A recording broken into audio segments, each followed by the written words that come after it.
And let's start with the SEC storylines. This is brought to you by homefieldapparel.com. Use our code 3TechPod for 15% off if you are on the Indiana bandwagon. They've got a 10-win Indiana shirt, a first of its kind. Indiana hitting that mark for the first time in school history. We will talk Hoosiers when we get to the Big Ten. But three big stories here in the SEC.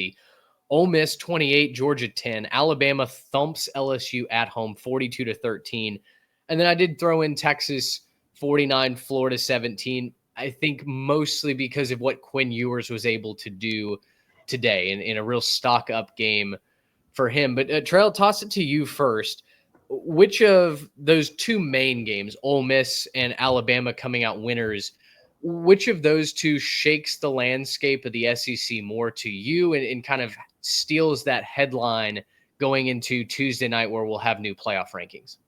I think it's got to be Ole Miss for a couple of reasons. I think, we knew that the loser of Alabama LSU, no matter who it was going to be, was probably going to be out of playoff contention. So obviously the result of how Alabama demolished LSU was very unexpected, but the end result is LSU's out, and we can dissect that. We can talk about what went wrong, but the seismic thing here in the SEC today was Ole Miss, Lane Kiffin finally getting it done and just dominating Georgia. The score is 28-10. That doesn't really tell the full story. That might, if you didn't watch this game, you might think that was a little close, maybe back and forth, that Ole Miss pulled away late, but it was a dominating effort. And the offense really couldn't get going as much as it did last week because of the weather situation in Oxford. But the Ole Miss defensive line was wreaking havoc. Carson Beck was being 2024 Carson Beck.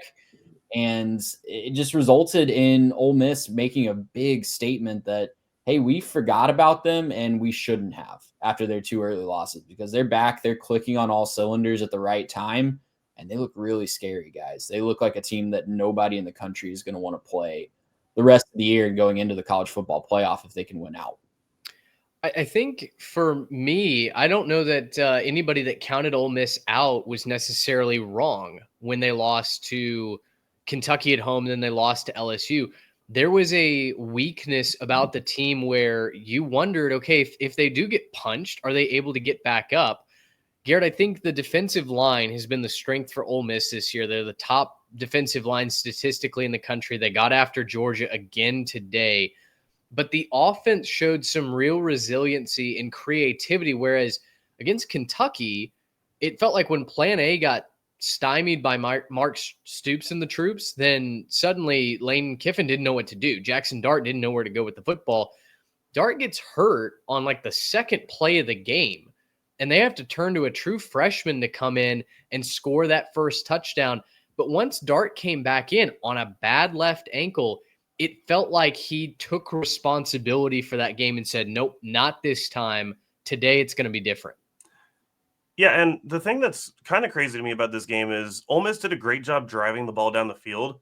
They didn't convert all of their drives into touchdowns. This game could have been a lot uglier based on their inability to score when they got down in the red zone, and kind of their inability to finish some of those drives.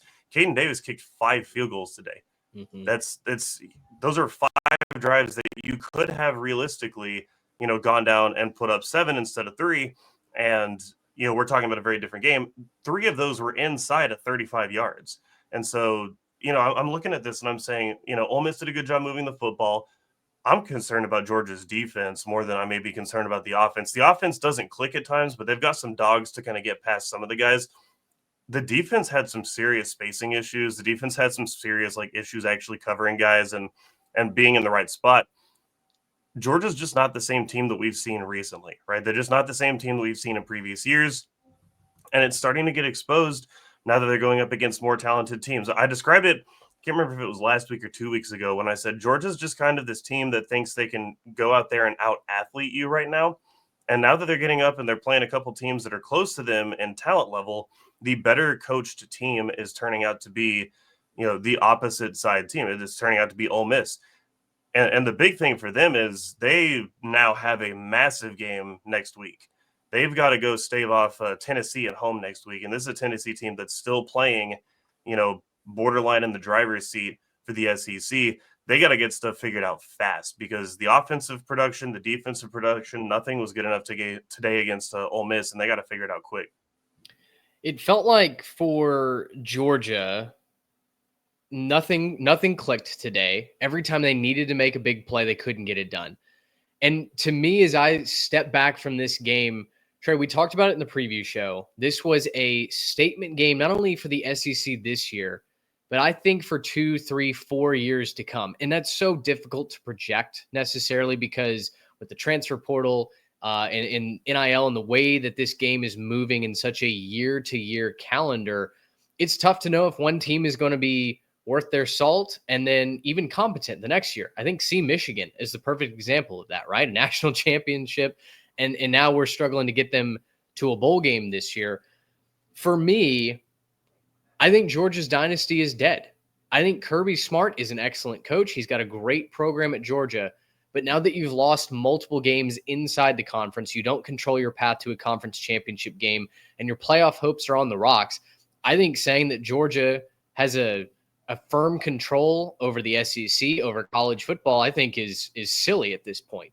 And I didn't expect Georgia to fall like they have this year. I really thought Georgia would be the one constant in a conference that was expanding, and there were going to be so many teams that were figuring out how to knock each other off. I think the parity has been largely expected within this conference. And we knew Georgia had a brutal schedule. But if there was a team that was built to weather a schedule that everybody else in the conference probably goes 7-5 against, I thought it was going to be Georgia. And yet that's not been the case, right? Mike Bobo has taken this offense back to the Stone Age. They cannot run the ball. They had 59 yards on the ground today, guys. Ole Miss is elite at stopping the run, but 59 yards is an embarrassment. Carson Beck continues to turn the ball over. He met Matt Corral's record from, I think, 2020. He's thrown 12 interceptions in the last 6 games. That is a SEC record. This is not the Carson Beck that was checking it down to Brock Bowers and Ladd McConkey last year, right? It feels like once he's lost his security blankets, he just doesn't know where to go with the football. And so when I look now at where does Georgia go from here? Garrett, you mentioned they've got to go in and they've got to survive Tennessee next week, who now may be without Nico Iamaleava. He left today's game with an upper body injury. Nobody seems to know what his status is going to be. Nobody even knows really what the injury is. But Georgia is on the rocks, I think, not only for some sort of outside shot at making the playoff, but understanding where they stand in the SEC ecosystem going forward. They should be at the top, but if you can't go on the road and beat Tennessee next week, then where are you putting the Dogs next year? 3rd, 4th, 5th? You start to see them fall down the board. We are in a new era of college football with the 12-team playoff and with the transfer portal and with NIL and all that good stuff. And the reason that Georgia's falling off is because they just haven't figured out how to win in this new era. And the reason that we have dynasties in any sport, in any era of any sport, is you have one coach or one program that just figures it out, right? Like we had Nick Saban for the last 15 years almost. He had a chokehold on that college football system in that era. And lo and behold, when things start changing, he starts to retire. He retires, right? And right as he starts to lose that death grip, he retires on top. And I can't blame him for doing that because it's really hard to get your program in a position where they just own their era and have figured out how to win in that era. We don't have a team that's done that yet. This is a brand new era of college football. We don't have a coach who's figured it out to the point that they can win unequivocally and be just considered the guy of this new era of college football. And until we do, it's going to be wide open every single year, and it's going to be who figures out the transfer portal. Kirby Smart could go get an amazing quarterback in the transfer portal next year, and you're going to look at his defense and you're going to look at the talent that he's brought in through high school recruiting, and you're going to say, yeah, they should probably be the number 1 team in the country if he gets one of the best transfer portal quarterbacks, right? Mm-hmm. We just don't have anybody that's taken this era of college football by the horns yet. We thought it could be Kirby, but he hasn't proven he can do that yet. So until proven otherwise, it's wide open for anybody. Well, Trey, to your point, I don't think that this era of college football probably lends itself towards anybody being able to do that, because not only do you have the same problems you used to have, which is college players graduate, right? You can't keep your same guy, right? You can see guys that, NFL, NBA, MLB, you can sign a guy if he's young for like 10 years and keep him around. You can build a team around like a primary player. As good as players can be, they can only be there for 4 years, 5 years if they get the extra. COVID rules, different obviously, but coming up pretty soon, it's going to be only a few years. But now it's become a thing where if you have a bad year, if you have some injuries, an unfortunate road loss or something like that, your talent can walk straight out the door, no questions asked. And now you're having to worry about that as another issue. Guys, I don't know that there's realistically a way that someone else can build that. I think if you're going to build that, you have to build it through player development, showing them they've got a path to the NFL, and you probably have to build some kind of culture to convince guys to stick around. Right now, I don't know that Georgia has that. I don't know that they have the stick around type culture. They got the NFL development culture, that's for sure. But I don't know that they have the stick around culture. They're going to have to fix some stuff in the locker room. You're going to have to start to kind of turn your attention towards retention as opposed to just, what can we do on the field, because it doesn't matter at a certain point, right? You got to have the dogs to do it.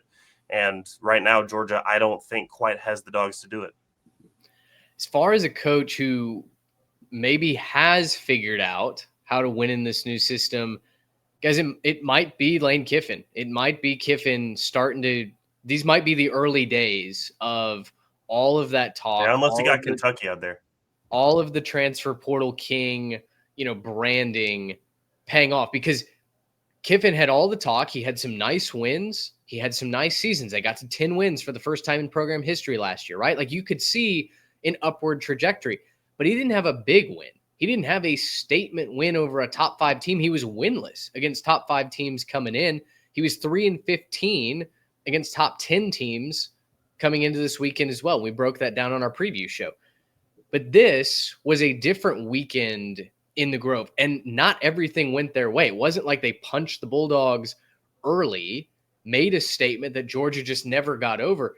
They lost their starting quarterback for an entire drive. It was pouring rain. Like, everything was kind of in place for Georgia to be able to negate whatever home field you get from Vaught Hemingway and turn this into a ground and pound, grind it out. We're going to be more physical than you SEC victory, the way that Georgia has for years.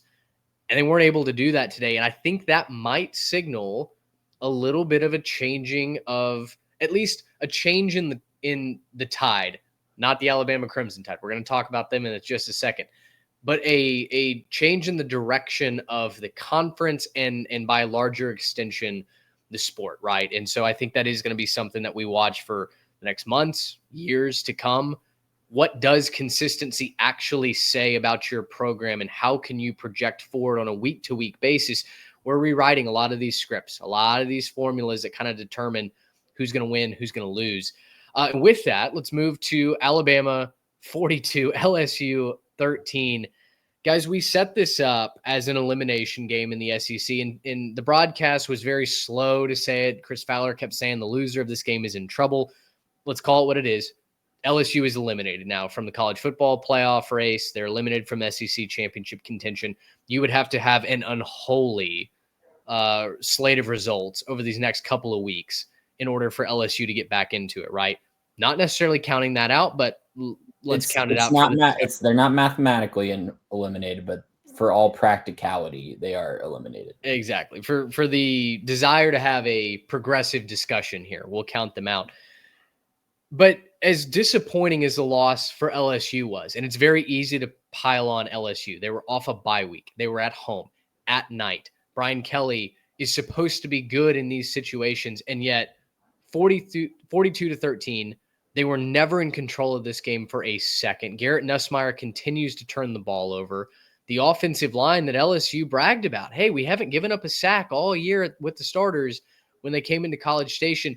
They got blitzed to death tonight, and they had absolutely no answers.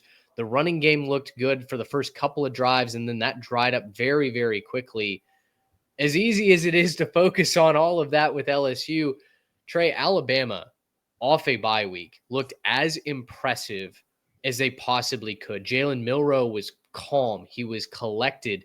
and he used his biggest advantage, his legs, to absolutely decimate the Tigers and take those fans out of it really from the early get-go. Yeah, it was utter domination from the word go, and it was Alabama sticking to what they knew was going to be a winning game plan. We saw this. We've seen LSU struggle with this all year. We saw it week 1 against USC. We saw it in the South Carolina game. We saw it when the A&M made the switch to Marcel Reed. A quarterback that can use his legs as a weapon is LSU kryptonite. You add in the Jalen Milroe's ability to hit a deep ball or two, at least the threat of it. He didn't really have to tonight. I think he finished with like barely over 100 yards passing. But yeah, you add that threat in, and it's just something that this version of the LSU defense has not proven they can stop in multiple chances this year. So credit Alabama for having a great game plan, sticking to it, and unlike the Georgia game earlier this year, staying focused and just utterly dominating an opponent, especially on the defensive side of the ball for the entire game. They took the crowd out of it, like you said, and they didn't give LSU a glimmer of hope on the defensive side of the ball. They just utterly thwarted every single thing that the Tigers tried to do. Garrett, for Alabama, who has to be hot now, they've got to go on a run down this stretch if they want to make the playoffs. It looked like they found something. It looked like they found an offensive identity tonight. It looked like defensively, Kane Womack just said, okay, we're blitzing. We're bringing 6. We're bringing 7 just about every single down. And if you beat us over the top, congratulations. Part of it was he was allowed to do that because it was an absolute monsoon in Baton Rouge. It was raining sideways. When they started the broadcast, they said, well, we might have some intermittent rain. It's showering right now, but intermittent. And it was like as soon as Chris got done delivering the weather report, the skies opened and it started pouring. But the Tide needed a statement like this off a bye week to feel good about their chances of making it to the college football playoff. And I think to feel good about Kalen DeBoer leading their program in the way that Tide fans hope it continues. Yeah, they did a fantastic job, albeit against an LSU team whose flaws have now been exposed, right? That's the one thing I'll say about the Tide is, you looked really good, but I wouldn't necessarily say that this is, a all-world beater LSU team, right? We know that they have it in them to win the big game, but we also know that, after kind of what Trey was talking about, being able to, expose you with a running quarterback, all you had to do was say like, okay, like Milroe's going to go do his thing. He, runs for 185 yards. So, it's definitely a good win. The good news for Alabama, though, is they can kind of coast here on out. I think they got like Mercer maybe next week, and then you get to go finish the season against Oklahoma, and then you get the Iron Bowl, and Auburn has not looked very good at all. So about as soft a close as you can ask for if you're Alabama. That puts them at 10-2, probably out of the SEC championship game. A 10-2 Alabama team probably makes the playoff. So I think Alabama's almost all but punched their ticket. Maybe they don't have quite the signature win. I know that this was a massive statement against LSU, but maybe we'll see LSU kind of fall off. I don't know how good that's going to look at the end of the season. But in the rank order of teams that go, all it takes is a couple mistakes in front of you. Tennessee dropping to Georgia, A&M, Texas, that could go either way at the end of the season. Alabama's in a really good spot right now. And I think if they can kind of build some momentum, kind of like what you were saying, Mitch, keep finding that offensive identity, figure out what they want to be on offense, get things clicking, they could start to peak at the right time going in and, who knows, maybe they could host a playoff game. And if you get to do that, I like the Tide to be able to maybe make a little bit of a run here. Yes or no? Contender or pretender for Alabama, given what we just saw at LSU? Yeah, I think so. I think they could contend for the entire thing, and it pretty much looks like what it looked like tonight. It means that Jalen Milroe has to be Superman, and if he's going to be Superman, he has it in him to take him all the way. Yes, it's going to take some, good defense. It's going to take some blitzing, some turnovers, stuff like that. But I think Milroe, if he can get hot, we saw what he did last year. This year's been a regression, but maybe it's just picking up the offense a little bit slow. If he can pick up this offense, figure out what they want to do, I think they can win it. I think they'll be a contender as well. I think they'll be hosting in the first round. They're going to be 10-2 on 6-game win streak at that point. I think if I'm doing my really quick memory and math right. So one of the hottest teams in the country going into the playoff and hosting a first round playoff game in all likelihood, if things play out how they should, And yeah, I think that absolutely constitutes a contender. Texas A&M was off this week. They're obviously focused on Auburn in 2 weeks and then Texas to finish out the regular season. Let's talk about the Texas Longhorns very quickly, and we'll move on to the ACC to talk about Miami and their loss today. Longhorns 49, Florida Gators 17. The Florida Athletic Department makes the idiotic decision to release a press statement saying that Billy Napier is the head coach going forward into 2025, full confidence. And Florida immediately just gets diced up from the word go. They didn't have DJ Lagway. Graham Mertz is obviously out with an ACL tear. But Aiden Warner, the Yale transfer, was abysmal today. They couldn't run the ball. Texas just got to do whatever they wanted. Trey, you and I talked about how there's probably not going to be a ton that you can take away from this other than Texas doing things fundamentally sound. And I thought they did that today on both sides of the ball, really all three phases, even with the special teams. Specifically, though, Quinn throws for over 330 yards, 5 touchdowns, a career high from him.